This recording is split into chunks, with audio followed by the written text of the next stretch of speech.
Good afternoon, ladies and gentlemen, and welcome to another edition of the Daily Friend Show. I'm your host, Nicholas Lorimer. Today, joined from Johannesburg with Hardy Dars loudly crowing occasionally in the background. Sara, go on. Sara, how are you doing? I'm fine. It proves that I'm here live and ready to go. Indeed, it does. I was joined today by Mr. Michael Morris, who, like me, is in a Cape Town, a slightly muggy, humid Cape Town. How are you doing, Michael? Fine, thank you. If a little damp and sweaty, but otherwise in fine fettle, thank you. Indeed. And I hope everyone in the sort of northern half of the country is managing to survive the torrent of rain. I saw that there were evacuations being called for along the Vaal River, which is a bit nerve-wracking, but I hope everyone is all right. All right, so let's get into the news stories of today. And of course, we have to be talking about the big news story of the last week, and that is whether the Government of National Unity is over. Now, I'm on a group of colleagues who occasionally posts memes, and they posted a Sunday Times headline, ANC DA scramble to save GNU, as a headline on Sunday, and they just gave it the caption, "We are so back." And it really seems like the GNU is kind of in this weird position of a bit of a Mexican standoff, where no one necessarily wants to jump towards crashing the thing.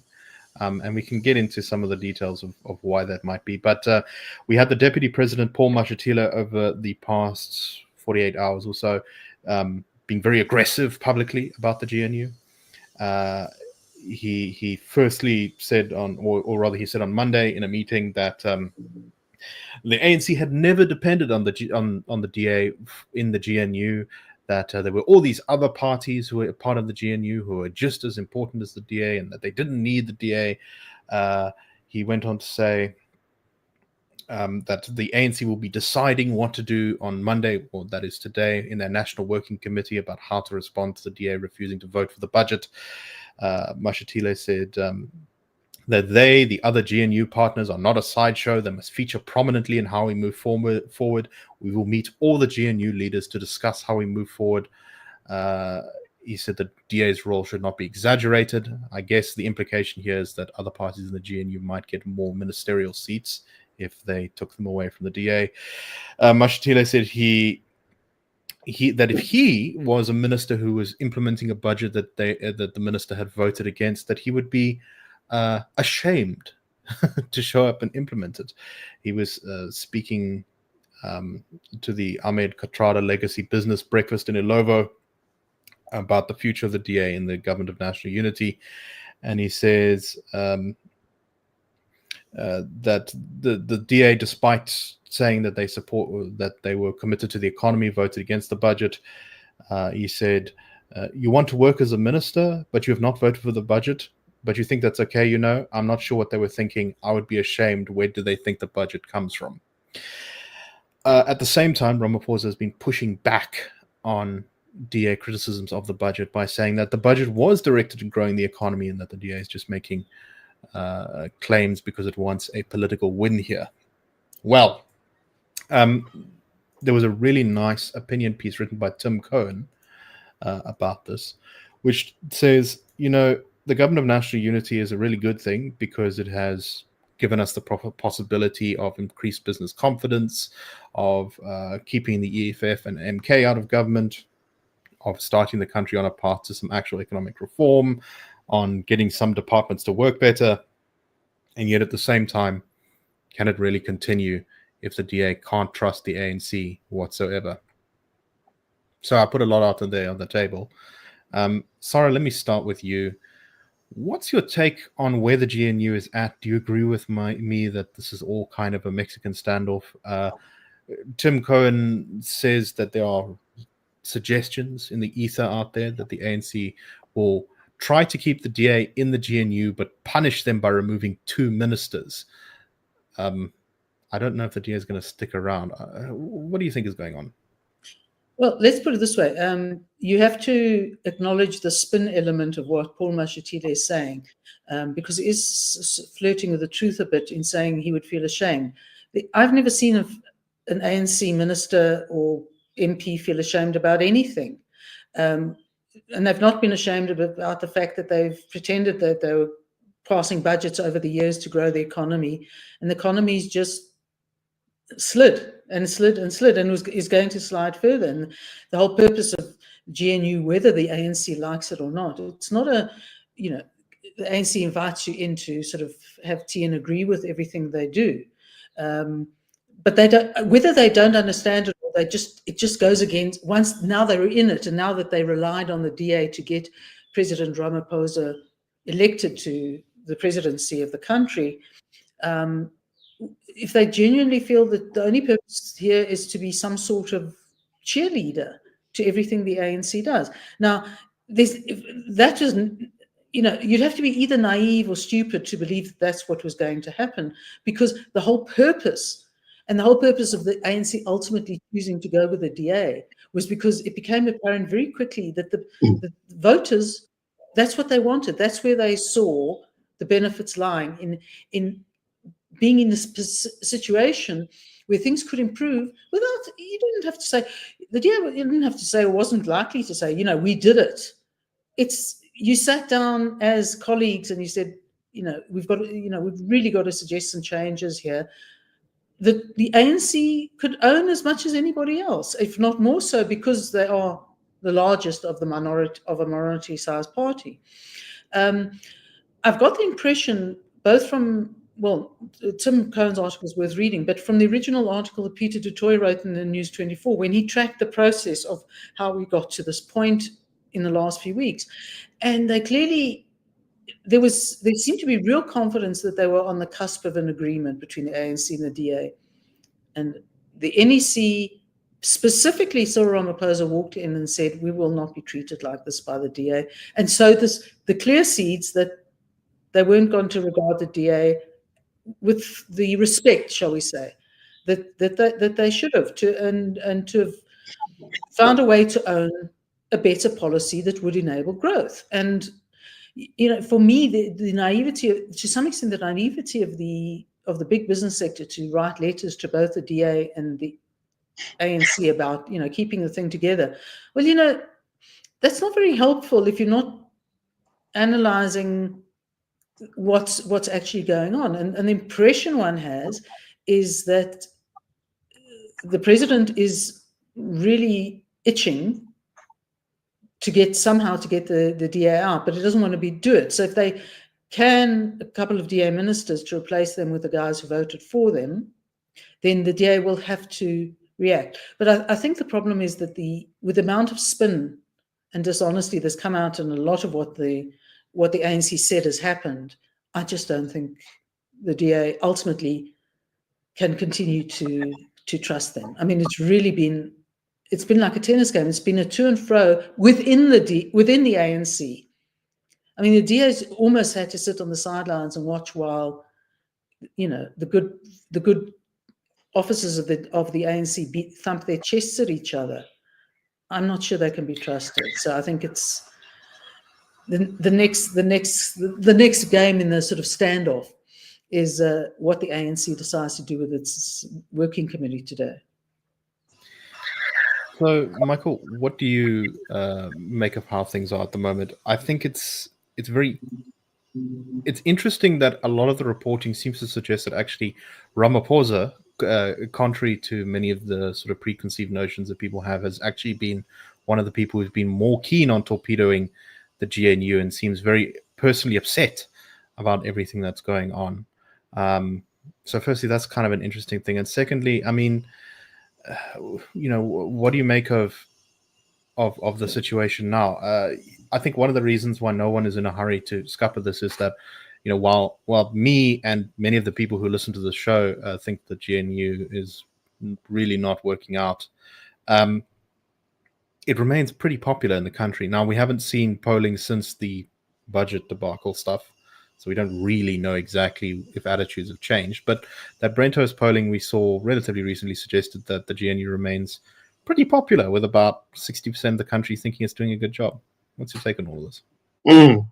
I have quite mixed feelings, actually. In a staff discussion this morning that we were all talking about this at great length, I sort of kind of ventured the idea that I thought that there was in fact, a great deal to be gained from the DA remaining doing, I think the phrase I used was the prosaic business of government, and showing that government can work if it's run properly. And it's quite, they're quite simple steps to doing this. You have a minister who is committed to doing the job properly, who evidently seems quite able to work with senior officials, getting the civil service to kind of think a bit differently,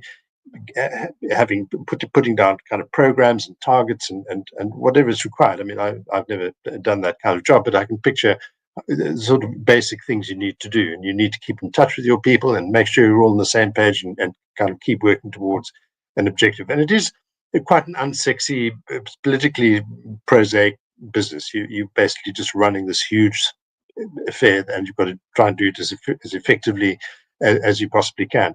Now, the importance for me of that is less really just doing the job than what that represents to our society. I can't remember the figures, and I should have looked them up because I think it is quite important. But the number of people who've steadily drifted away from the political process over the past 15 years, I think, is very considerable. It runs into the millions, and the consequences of that is that our politics are become increasingly a less serious affair because fewer people are invested in it. And I think if just a few ministers doing a proper job can begin to change people's minds about the efficacy and the importance of governance, of public politics, I think that would be a major contribution. But having said all that, looking at Tim's very good piece, and some of the others that have been written in some of the other media too, perhaps writing from the other side, Tim calls out the bulk of the media in South Africa basically for trotting out a sort of ANC line that's been leaked to them, and they've just fallen for it and run with it. And there's a very great risk, I think, in that. But Tim's piece, basically saying the DA's proposals for a compromise budget, one that was not wildly demanding. It wasn't making the arrogant demands, so-called, that the ANC apparently claimed the party was making. It was just really sensible things. There's just a good quote. I'm just going to find it here in Tim's piece, where he says all of these ideas in the DA's proposal are precisely what is necessary. Nothing, in my view, among this group of ideas could reasonably constitute being unreasonable or overplaying your hand. And they're all geared at the objective that the GNU in its initial statement of intent said was the primary national objective, which was to grow the economy, get growth going, get jobs developed, and so on. So in the context of that, I do need to perhaps revisit my certainty that perhaps at this stage the DA should try its best to stay in there and sustain this for a bit longer, if to get the idea into the public mind that there really is a way to do politics better, and this is how you do it. I think that would be good for the DA. But having read Tim's piece, I do see, even he himself says he thinks the DA is a great idea. I mean the GNU, and that the DA staying there is a great idea. But so he argues the case very well, because he proceeds from pretty much the point that I've been raising. And I think what emerges is a picture of the ANC behaving like power hungry scoundrels who don't realize that they're losing power every step of the way. The power is just falling off. And it's become a kind of delusional enterprise. I just happened to see in the Daily Maverick piece, is that also today? No, 6th of April, yesterday, by Feral Haffiji, in which she quotes Ndumiseni Ntuli, the ANC's chief whip in Parliament. And he's complaining about the business community having the temerity, the letter that Sara was referring to, having the temerity to come along and suggest to the government how it should be doing its fair. The ANC would do jolly well, I think, despite as Sara says, the certain naivety right across the business community. We've seen this so often. But the ANC would do rather well, actually, to pay a bit of attention to some of the things that business leaders are, in fact, saying. and that there are steps that they ought to be taking more seriously. So yeah, I think quite a difficult decision for the DA. I think so far it's done the right thing in staying there and leaving the ball in the ANC's court. But it might, if the ANC starts doing ridiculous things, would not be out of character, like dismissing ministers and so on. The DA would clearly have to demonstrate its resolve at that point. But yeah, interesting times, I think, and Indeed. perhaps times that do call for some decisive responses. Indeed. Sara, any final thoughts? Just to really, the fact that they've made the snide remark about the business sector, given how much they've relied on the business sector to get involved in improving things in the last couple of years, I think is rather right. It's a sign of panic. That's a really good point. Like all of the business must come on board, must build the country together. But then when business tries to have input, it's like, no, stuff off. You're here for all your money, but you don't get any input. Absolutely. And the other point I want to make just about it'll be interesting to see if they do fire two DA ministers, who they are. I mean, if you take, somebody mentioned McPherson, the Minister of Public Works. Now, what's got very little attention is that he, together with the police minister, have created an entity to tackle the construction mafia. And they came together as mature adults should, created this entity, created this function in about October, November, I forget exactly when. And they're starting to see real success. They're starting to see people being arrested and then, being in line for prosecution. And the problem for the ANC is this shows that, and with the help of a well-meaning ANC minister, together they're actually tackling a problem. They're showing that if you actually have the will and you get together and you behave like mature adults and you look at a real strategy, you can actually get something done. And I'm not sure if that's a good thing or a bad thing for the DA, despite the fact that it was a cross-party line cooperation, which is what one should see in the GNU. Yeah, no, I've been watching the police minister, not with a keen eye, but with enough of an eye to notice that I think there's some.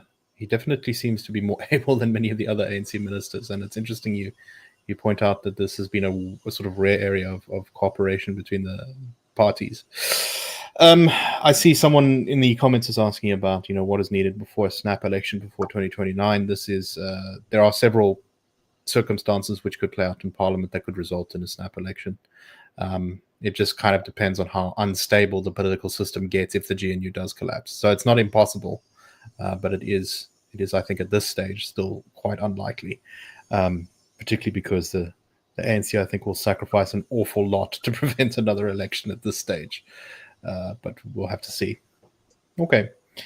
Let us move on to our next story, and this is, shall we say, a little bit less dramatic in scope, but still kind of an interesting topic to talk about.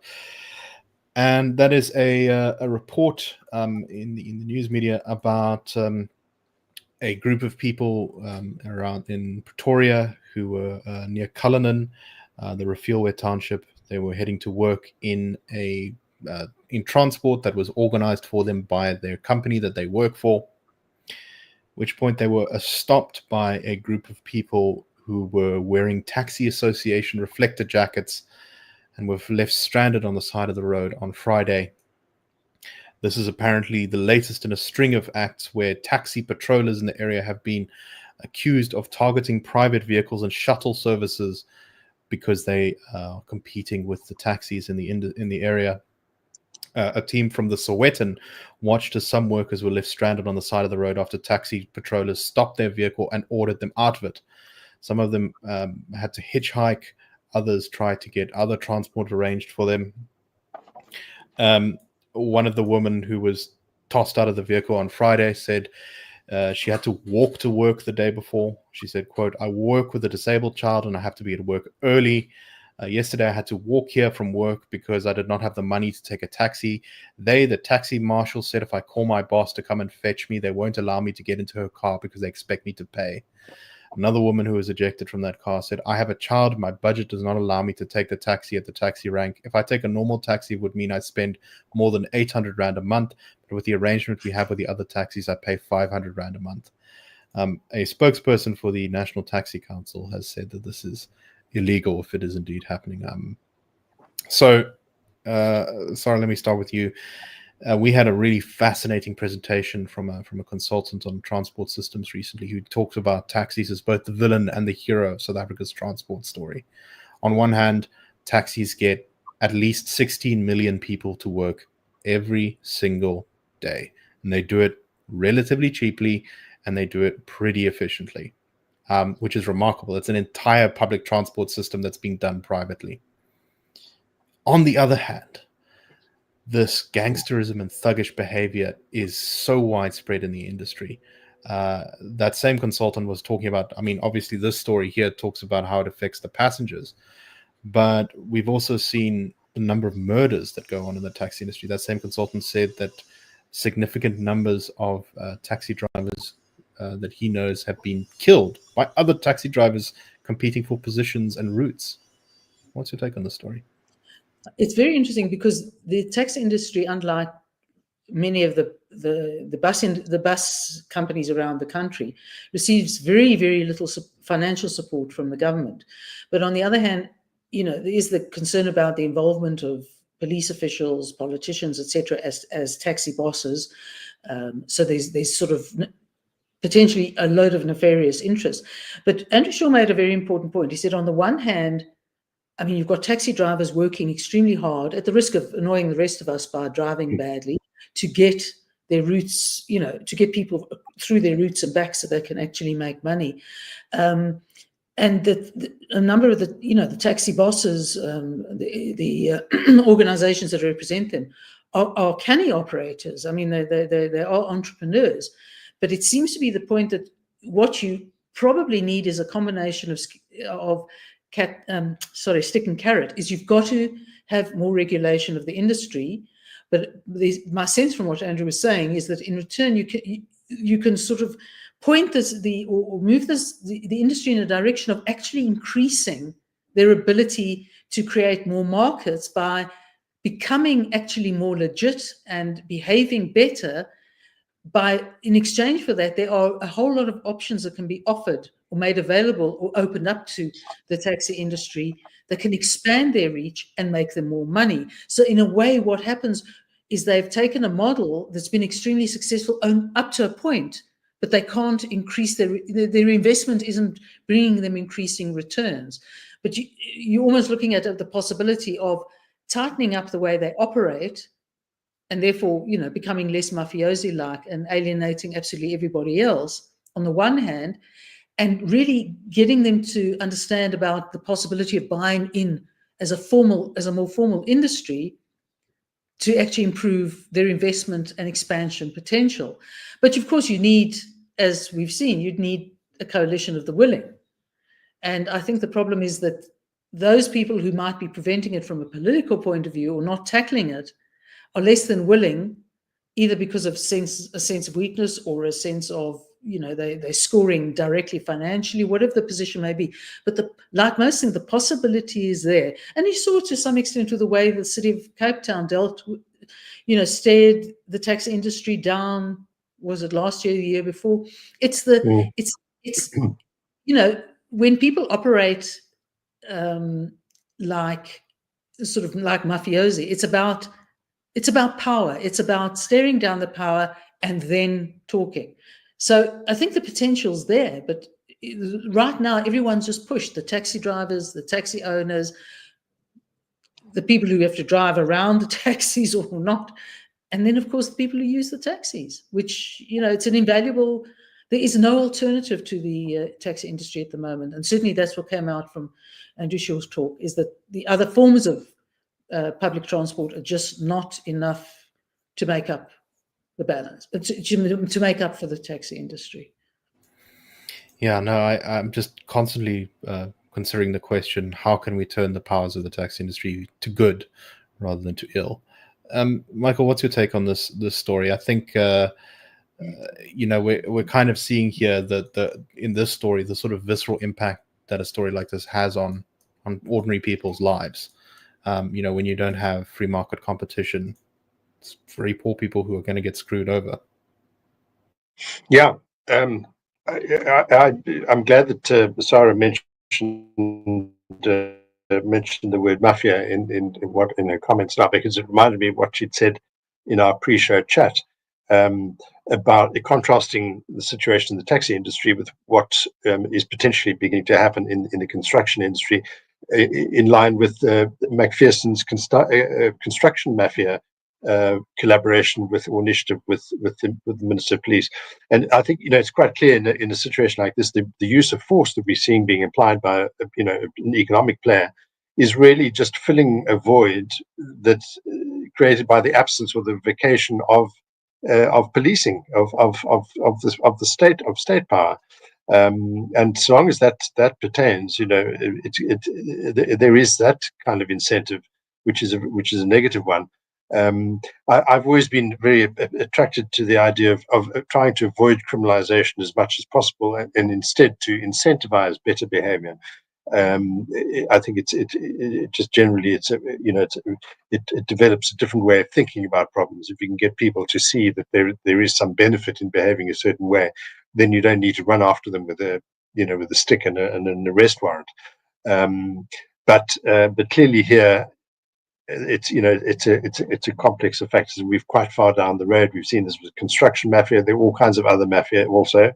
It doesn't take a lot in South Africa to be completely disregarding of what the law says or where the police are, because there's no expectation that any punishment or any consequences are going to follow.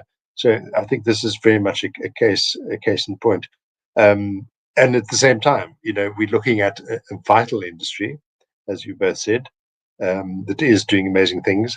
And the trick, therefore, is to figure out, this requires a good couple of ministers sitting down and saying, what can we practically do over the next 12 months to actually, draw the taxi industry to much more of a legitimate relationship, get them to see the advantages of conducting themselves differently and expanding their market share and offering greater security to passengers and to road users and so on. And that's what it takes. I mean, in a way, it comes back to my point about why the prosaic business of government is so important. It's all these little things that do begin to make people think differently, and begin to concede, well, maybe there's a point in my voting, maybe there's a point in my choosing one party rather than another, because look what they're doing. It's just one little illustration.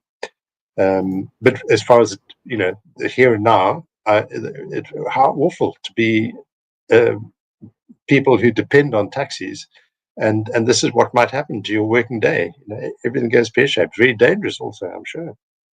So it's a serious thing that is not getting the right attention.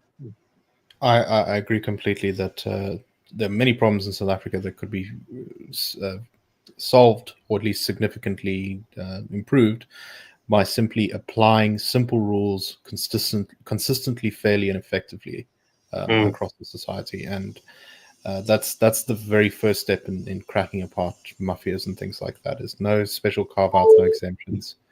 Yeah. All right, let's move on to our last story very quickly because we're running out of time. This is a report from News 24. The Gauteng Health Department has awarded a multi-million rand tender to produce uniform shirts to a Johannesburg company, which is allegedly owned by a friend of the health MEC.